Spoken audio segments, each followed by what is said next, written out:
السلام عليكم ورحمة الله وبركاته. هذا الورقة دينك تي في كدوان دونتان waxaa kamid ah madaxweynaha Soomaaliland oo la kulmay wafdi ka socda Shiinaha masaajidada Nigeria dib loo furay tirada coronavirus ee Afrika hal malyan dhaftay dhaxal sugaha Saudi Arabia boqor Salmaan oo eedeyn loo haysto Mr Trump oo mamnuucay TikTok soo dhawaada wararkaasi oo faahfaahsan. madaxweyne Muuse Biixi Cabdi uu qaabay wafdi heer sare oo hogaaminaya wakiilka Shiinaha oo qaabilsan iskaashiga Afrika waxay ka wada hadleen xoojinta iskaashiga dhinacyada ganacsiga dhaqaalaha iyo horumarka. dhinaca kale waxaa magaalada Hargeysa ee xarunta Jamhuuriyadda Gooni isku taageeda ku dhawaaqday Soomaaliland maalmahan joogay wafdi uu hogaaminayo safiirka Shiinaha u fadhiya Soomaaliya oo doonaya in wada xaajood ay la yeeshaan madaxda Soomaaliland. waxayna wararku tibaaxayaan in Shiinuhu uu doonayo in Soomaaliland uu ku qanco inay ka noqoto xiriir diblomaasiyadeed oo ay la yeelatay Taiwan oo hadal wadamo yar oo dunida ay aqoonsan yihiin se Shiinuhu u arko qayb ka mid ah dhulkiisa. ilaa hadda ma jirto wax inuu ku saabsan arrinkaas oo ka soo baxay kulankaas dhexmaray wafdiga Soomaaliland ee Shiinaha. deegaanka TV oo isku dayday inay xiriir la sameeyso wasaaradda arrimaha dibadda ee Soomaaliland ee safaaradda Shiinaha balse wax jawaab kama aysan helin arrinkaasi.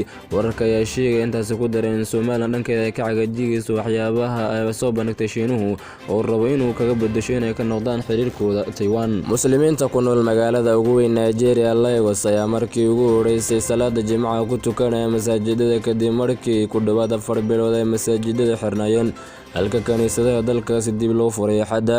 masaajidda iyo kaniisadaha dalkaas ayaa la xiray bishii Maarso si looga hortago fiditaanka coronavirus. barsaabka gobolka Lagos ayaa sheegay in dib u furidda goobaha lagu cibaadeysto ay taastaan muujinayso horumarka laga gaaray ee la dagaalanka coronavirus. in ka badan malyan kiis oo fayraska corona ayaa laga diiwaangeliyay qaaradda Afrika sida laga soo xigtay tirakoobkii ugu dambeeyay jaamacadda John Hopkins. kalabar kiisaska waxaa laga diiwaangeliyay Koonfur Afrika. inta badan dalalka waxaa aad ugu yar howlaha baaritaanka cudurka waxaase taasi ay ka dhigan tahay in kiisaska ay ka badan karaan kuwa dowladuhu diiwaangeliyeen. tirada dadkii ku dhintay qaraxii Talaadadii ka dhacay magaalada Beirut ayaa gaartay 154 qof sida ay baahisay wakaaladda wararka ee dowladda Lubnaan oo soo xigeenaysa wasiirka caafimaadka. ku dhawaad 120 qof oo ku dhaawacmay qarax ayaa ku jira xaalad halis ah. in badan oo dadkaasi ka midana waxay u baahan yihiin qalliin sida uu sheegay wasiirka caafimaadka ee Lubnaan Xamaad Xasan. sida lagu sheegay dacwad lagu soo oogay dhaxal sugaha boqortooyada Sacuudiga Mohammed bin Salmaan. koox waxdisha oo u soo diray isaga ayaa la sheegay inay isku dayeen inay galaan wadanka Canada si ay u dilaan sarkaal sare hore uga tirsanaan jiray sirdoonka Sacuudiga oo lagu magacaabo Saad al-Jabari. al-Jabari ayaa u gudbiyay maxkamadda dalka Mareykanka dacwadan. kiiskan waxa uu faahfaahiyay qorshaha lagu dili lahaa iyo abaabulka Mohammed bin Salmaan. maxkamadaha federaalka Mareykanka ayaa ogolaan la keeno kiisaska la xiriira dalalka shisheeye. Saad al-Jabari oo horaan uu ahaan jiray sarkaal sare oo sirdoonka Sacuudiga ee hadda baxsad ku jooga dalka Canada wuxuuna sheegay in Sacuudiga uu kooxdan waxdisha uu soo abaabulay dalka Mareykanka gudihiisa isla markaana kooxdan waxdisha lagu celiyay xuduudda Canada.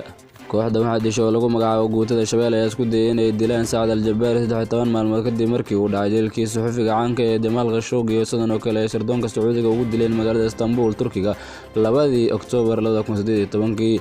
kooxdan ayaa isku dayay inay Canada gudaha u galaan ayaa waxaa dib u celiyay ciidamada ilaalada xuduudaha Canada oo ka shakiyay raggan oo ay ku jireen kuwa khabiir kuwa tirtirida raadarka goobaha dambiyada ka dhacaan iyo saraakiil sirdoonka Sacuudiga ka tirsan. madaxweynaha Mareykanka Donald Trump ayaa saxiixay amar madaxweyne oo lagu mamnuucay shirkadda ay hoostagto aaladda TikTok ee ByteDance oo ay eedeyn kala kulmaysay xukuumadda Washington.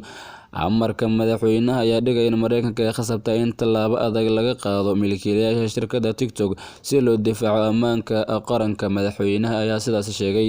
dhaqangalka amarkan oo bilaabanaya 45 cisho gudahood ayaa sidoo kale dhigaya in la mamnuuco shirkad walba oo Mareykanka oo iskaashiga dhaqaalaha ama xiriirka la yeelato ByteDance. aaladda baraha bulshada ee TikTok oo marka hore lagu eedeeyay inay basaas u tahay dowladda Shiinaha uusan xiriir wanaagsan kala dhexeynin Mareykanka ayaa beenisay eedeymaha loo soo jeediyay oo ahaa in bartaas ay maamusho ama ay saami ku leedahay dowladda Shiinaha. halkaasna daawadayaal waxaa ku eegay wararka deegaanka TV oo maanta aan ku soo qaadanay qodobo dhowr aad baad u mahadsantihiin. wassalaamu calaykum waraxmatullaahi wabarakaatu. sidoo kale dad ku cusub tahay channelkan subscribe saar aad baad u mahadsantihiin. halkan waa deegaanka TV mar walba waxaad ka helaysaa wararkii ugu dambeeyay dal dibadda iyo caalamka guud ahaan.